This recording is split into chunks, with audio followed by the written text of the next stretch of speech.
Life 2.2 million years ago, a day in the harsh world of early humans. The sun beats down on the open savanna. A lone figure, tall, thin, with long arms and a heavy brow, crouches in the grass. His ribs show from hunger. He grips a sharpened stone in his hand, eyes locked on a fallen antelope carcass just yards away. But he is not alone. Out of the tall grass, spotted hyenas emerge, their jaws dripping with saliva, their growls echoing across the plain. This is the world of early humans, 2.2 million years ago, a place where every meal was stolen, fought for, or lost in blood. And right now, it's a race. Will this human ancestor claim the antelope meat before the hyenas? Or will he become their meal? The harsh land. To understand this moment, we must step back. The Earth, 2.2 million years ago, was a place of extremes. The climate was shifting, colder in some regions, drier in others. Forests shrank, and vast grasslands stretched wide across Africa. Our ancestors, likely Homo habilis or early Homo erectus, no longer had the thick canopies of trees to protect them. They were exposed, vulnerable. Big cats like saber-toothed predators ruled the land. Packs of hyenas, wild dogs, and vultures competed for every scrap of food. And early humans? They weren't the hunters yet. They were scavengers, chasing vultures, sneaking in after lions, snatching bones before the hyenas could crush them. Life was survival. Every single day. A desperate day. That morning, our early human woke with an empty belly. He had only eaten roots and bitter berries the day before. His small tribe, maybe 10 or 12 individuals, had scattered to look for food. He carried with him a chipped stone tool, sharp on one side. It was one of the most powerful inventions of its time.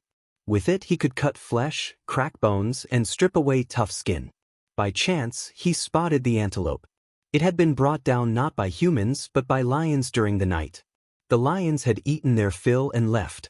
Vultures were already circling overhead, waiting to swoop in. This was the chance. Meat meant survival. But danger was never far away. The clash on the plains. The human rushed forward, heart pounding. He slashed open the hide with his stone tool, his hands slick with blood as he tore at the meat. But then the growls came. Hyenas. 3 of them. Their eyes locked on him. Their jaws snapped as they drew closer, circling the kill. Alone, he stood no chance. His only options? Run or fight. He gripped the stone tighter. His breath came heavy. The hyenas lunged. And in that moment, the escape. The first hyena snapped its teeth just inches from his leg. The early human swung his sharp stone with all his strength, slashing the animal's muzzle. The hyena yelped, stumbling back, but the other 2 pressed forward, their growls vibrating through the air. He grabbed a chunk of meat with his free hand and bolted. His bare feet pounded the dirt, lungs burning as he sprinted toward a cluster of thorn bushes. The hyenas chased him. Their jaws clamped so close he could almost feel their hot breath on his skin. At the last moment, he dove into the thorny thicket. Branches cut into his arms, but the spines shielded him. The hyenas circled outside, snarling, but they couldn't reach him. For now, he was safe.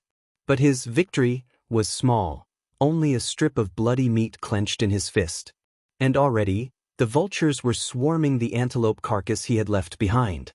A fragile reward. Inside the thorns, he chewed furiously, swallowing chunks of raw meat. The taste was strong, metallic, and filled his mouth with blood. For the first time in 2 days, his body felt a spark of energy. This meat meant survival, not just for him, but for the small tribe waiting nearby. Yet, every bite came with risk. The smell of blood clung to his skin, a beacon for predators. Out on the savanna, there were no guarantees. A lion could appear at any moment. A rival band of humans could catch him. He looked back at the open plains, chest heaving. The carcass was still there, torn apart by scavengers. He knew the rest of the meat wouldn't last long. If he wanted more, he'd have to risk going back. The return. Slowly, cautiously, he crept out from the thorns. The hyenas had moved off toward the vultures, their laughter-like calls echoing across the grass. The antelope was little more than bones now, but marrow still hid inside. and marrow was gold, rich with fat and energy. He hurried forward, smashing a bone with his stone tool. The crack rang out like thunder. He scooped the warm marrow with his fingers and sucked it down, savoring the rare treasure. But then, silence. The vultures scattered. The hyenas froze. Something bigger was coming. From the far ridge, a shadow appeared. A saber-toothed cat. Its fangs gleamed in the sun as it padded toward the carcass. And the early human? He was standing right in its path. The predator's shadow. The air grew still. The saber-toothed cat's massive body moved with quiet power, its golden fur rippling in the sunlight. Its long fangs gleamed, sharp enough to pierce the skull of a buffalo. The early human froze. His heart thundered in his chest. Every instinct screamed to run, but his legs felt locked in place. The cat's amber eyes locked onto him. It lowered its head, muscles coiled, ready to pounce. He gripped his stone tool tighter, though deep down he knew, no stone could stop a predator like this. The hyenas scattered into the tall grass, unwilling to challenge the cat. Even the vultures wheeled away, cawing in fear. Now it was just him and the hunter of the plains. Flight through the grasslands. With a burst of desperate energy, the early human ran. His bare feet tore across the dry earth, lungs straining as he darted through the tall grass. Behind him, the saber-tooth exploded into motion. Its paws pounded the ground, closing the distance with terrifying speed. The human zigzagged, ducking low, trying to vanish into the golden sea of grass. His survival depended on seconds. One stumble, one misstep, and he would never rise again. Suddenly, a rocky outcrop appeared ahead. If he could climb it, he might escape. His hands scraped stone as he scrambled upward. Dust and pebbles slid beneath his feet. He hauled himself higher, gripping sharp edges that tore his palms. Below, the cat leapt. Its claws slashed the rock, missing his leg by inches. Its roar shook the air. But he pulled himself higher, just out of reach. For now, he had survived. The lonely heights. On the rocks, chest heaving, he looked out over the plains. The sun was dropping low, painting the sky in gold and blood red. Below, the saber-tooth prowled, circling, its eyes never leaving him. It would wait. Patience was its weapon. The early human licked the blood from his hand, still clutching a cracked bone with bits of marrow. He knew he couldn't stay up there all night. The cold would come.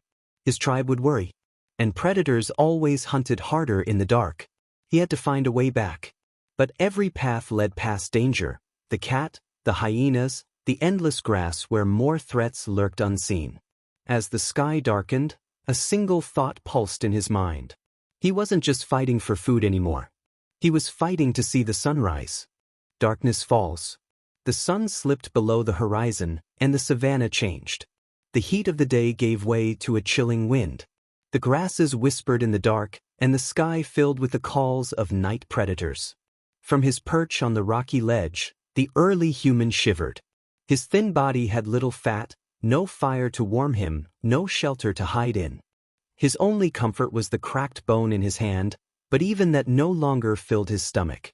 Below, the saber-toothed cat still prowled. Its golden eyes glowed in the fading light. It would not leave. It would wait until hunger or fear dragged him back down. Far away, a hyena's laugh echoed. Then another answered. The night was alive with hunters. And he was alone. The distant tribe. Not far from the rocks, hidden in a shallow gully, his small tribe huddled together. 10 or 12 early humans, old, young, and very young. They shared warmth, pressed against one another, whispering soft grunts and calls that only they understood. 2 females cracked bones for marrow. A young male gnawed on roots dug from the ground. They waited for their hunter, their brother, their son, their protector, to return. But as the night deepened, doubt crept in. Had the plains claimed him? Would they see him again? Every day, the tribe walked a thin line between survival and extinction. One missing member could tip the balance. The night hunt. On the rocky ledge, the early human fought to stay awake. His eyes burned with exhaustion, but sleep meant death. Suddenly, the grasses below rustled. Not just one sound, many. A pack of wild dogs slipped into the clearing, their lean bodies weaving silently through the dark. They smelled the carcass, the hyenas, the cat. The saber-toothed growled low, muscles rippling, as it faced the new arrivals. The dogs circled, snapping and yipping, daring to challenge the king of the plains. The human clung to the rock, trembling. Below him, a battle for dominance was about to explode. And he was trapped in the middle. Clash of predators. The pack of wild dogs crept closer, eyes glowing in the dark. They yipped and barked, snapping at the saber-toothed cat. The cat roared, swiping its massive paw through the air. One dog yelped and fell, but the others lunged again, biting at its legs. The night filled with growls, screams, and the thunder of bodies colliding. From his rocky perch, the early human watched in terror. Dust rose, claws slashed and blood sprayed.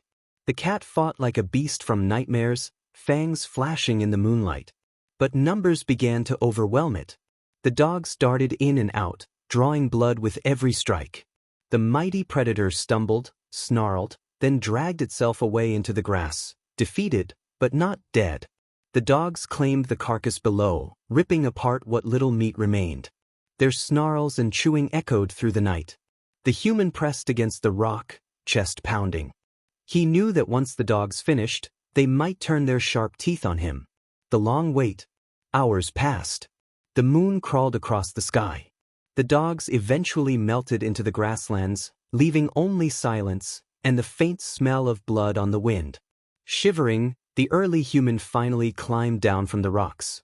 His feet touched the cold earth, his body weak, but he was still alive. He walked carefully through the darkness, guided only by memory and instinct. Every shadow felt like danger. Every rustle in the grass made his heart race. But step by step, he pushed forward. Toward his tribe.